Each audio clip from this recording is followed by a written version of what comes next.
अब देखिएगा lack operand में दो तरह का क्वेश्चन एराइज होता है।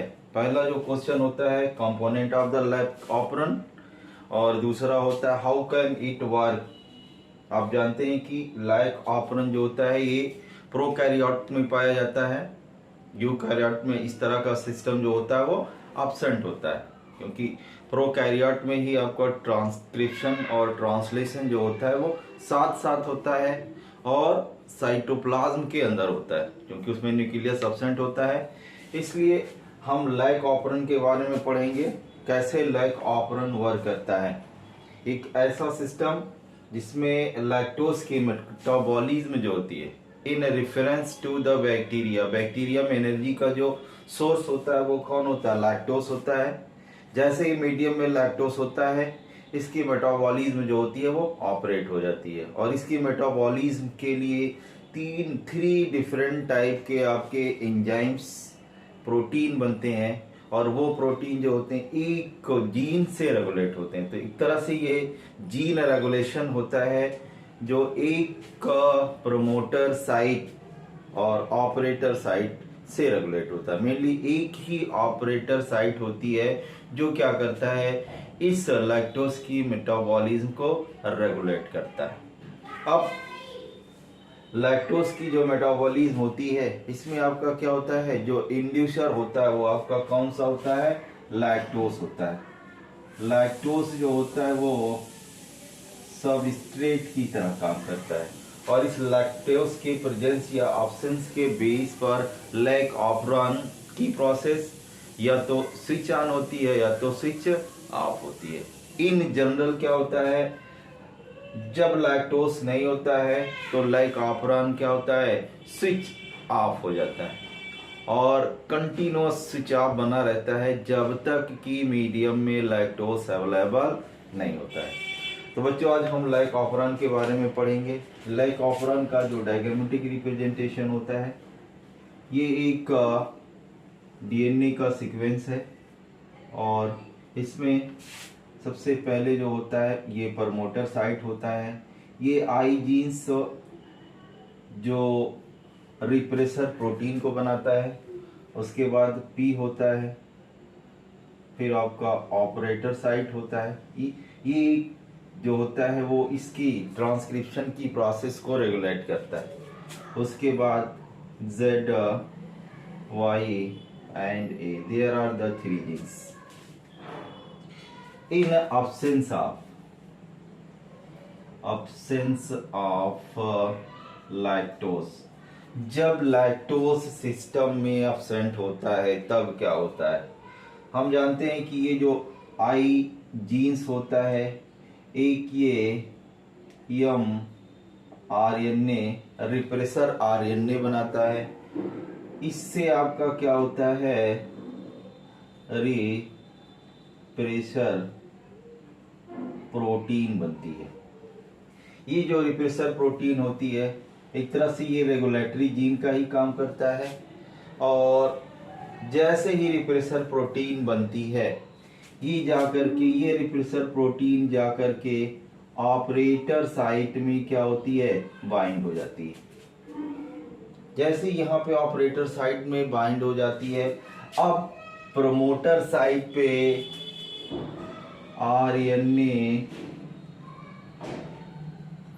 पॉलीमेरेज एंजाइम ये जो करता है ये ZYA जीन्स का ट्रांसक्रिप्शन के लिए रिस्पॉन्सिबल होता है। वो प्रमोटर साइट में नहीं जुड़ पाता है, और जिसकी वजह से इन तीनों स्ट्रक्चरल जीन्स का ट्रांसक्रिप्शन नहीं होता है, और हम कह सकते हैं कि ये जो ऑपरेंड होता है इस कंडीशन में क्या होता है, स्विच ऑफ होता है।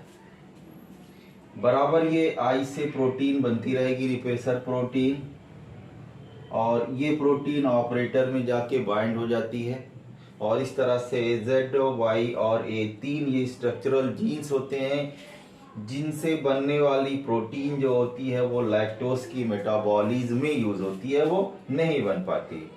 and finally the lag operon is switch off. Second condition आती है when the lactose is available in the bacterial cytoplasm or in the medium where bacteria are grow or culture, then what happen? जब lactose जो होता है वो available होता है तब अब ऐसी कंडीशन में Z, Y एंड A हम ये वाला जो है काम सेम रहेगा। यहाँ से आपका यम और एन ए बनेगा, इससे आपका प्रेशर बनेगा in the form of the protein, transcription होगा, ट्रांसलेशन होगा।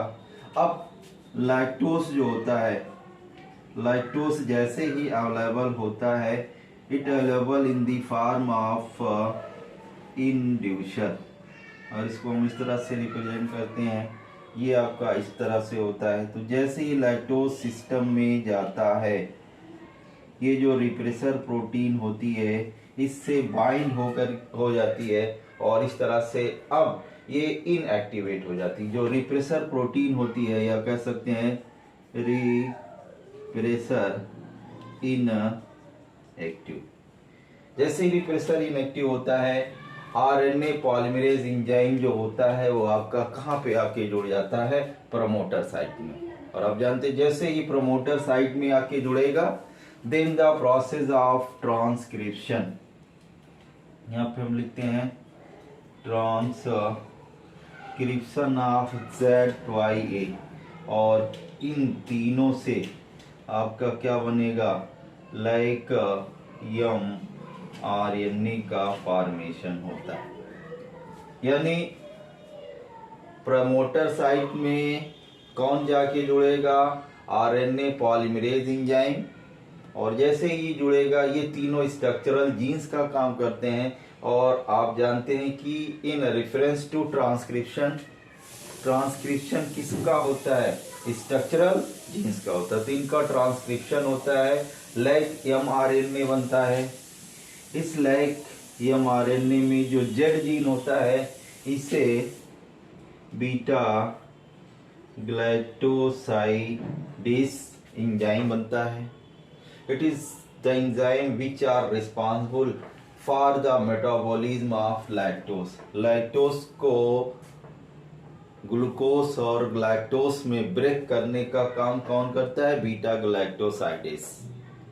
अब बीटा ग्लैक्टोसाइडेस की परमिबिलिटी को बढ़ाने के लिए Y जीन जो होता है वो जो एंजाइम बनाता है उसको कहते हैं परमिएजेस, और इसके बाद यहाँ से ट्रांसलेशन से बनेगा ट्रांस एसिटिलेज।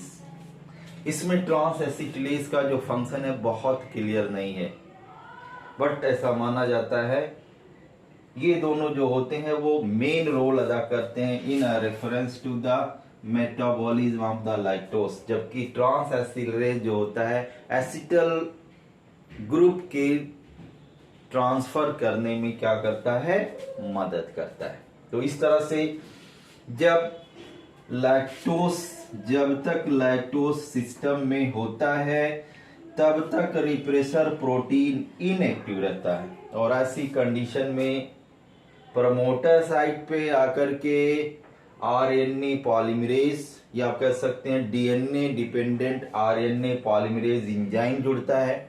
और आप जानते हैं क्योंकि ये पॉलीमरेज एंजाइम है ये डीएनए से क्या बना देता है, आरएनए बनाता है, और वो mRNA, ये तीनों स्ट्रक्चरल जीन्स का ट्रांसक्रिप्शन होता है और mRNA बनता है।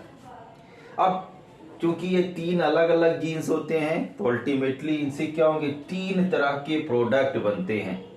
इनमें से जो दो प्रोडक्ट होते हैं इनका डायरेक्ट यूज होता है लैक्टोज की मेटाबॉलिज्म में, या आप कह सकते हैं लैक ऑपरन में।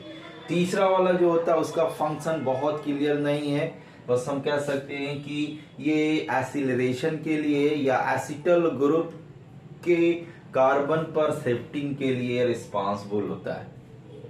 वंस अगेन यहाँ पे बीटा